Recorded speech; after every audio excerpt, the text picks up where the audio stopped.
galaafatem godina Harargee lixaa naamiyesoo keessatti poolisoonni kunneen guyyaa irraa hawaasa irraa lubbuu nama tokko galaafatuun dhagahame.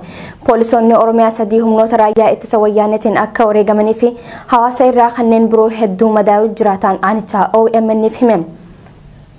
Jiraataan aanichaa yaada OMN'f kan keemutti lubbuu poolisoota Oromiyaa kan galaafate humnoota raayyaa ittisa mootummaa wayyaanee katee dubbate. Weerarri magaalaa Mi'eessoo irratti baname kun kallattii 3 yoo ta'u isaanis Kurfaa Saawwaa, Soddomaa fi naannoo Mi'eessoo bakka bunaa jaamtuu ta'uu odeessi garasiin dhaqqabe ni mirkaneessa. Lola kanarratti jiraattonni poolisoota addaa naannoo Somaalee daangaa qaxxaamuranii dhufuun hawaasa jidduu seenanii lola banan 3 ajjeesus jiraattonni himani. Humnoonni poolisoota addaa naannoo Somaalee baay'inni isaanii 200tti dhiyaatan gara magaalattii seenuudhaan hawaasa ofirraa quba hin qabne irratti rasaasa roobsuun nagaaf tasgabbii dhoowwataati jirani.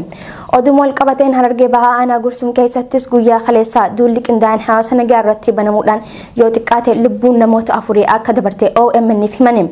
Tarreen maqaa namoota wareegamanii Tahir Muhammad Hassan, Hussein Abdullahi, Farhan Abdi Adamii fi Ali Muhammad Umar yoo ta'an sirni awwaalcha isaanii guyyaa irraa raawwatamee oole. Namoonni madaa'an hedduunis hospitaala naannichaatti akka geeffaman odeessi garasiin dhaqqabe ni mirkaneessa. Haaluma wal fakkaatuun godina Baalee aanaa Madda Walaabutti duulli fakkaataan akkanaa kun raawwatamuu jiraattonni OMN'f himani. Godina Harargee Bahaa Cinaaqsan keessattis weerarri kun cimee itti fufuudhaan lubbuu nama tokko galaafate.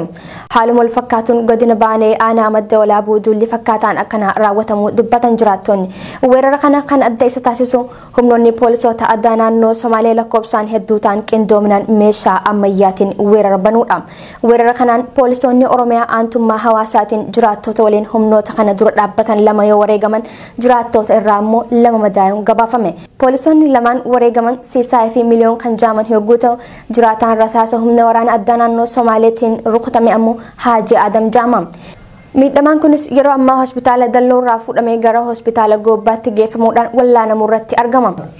Hanga oduu tana qindeessinetti wanni uumame kana fakkaata. Oduuwwan teenya tan idilee keessatti bal'ina isaa qabannee walitti dachaana nagaan nuuf tura.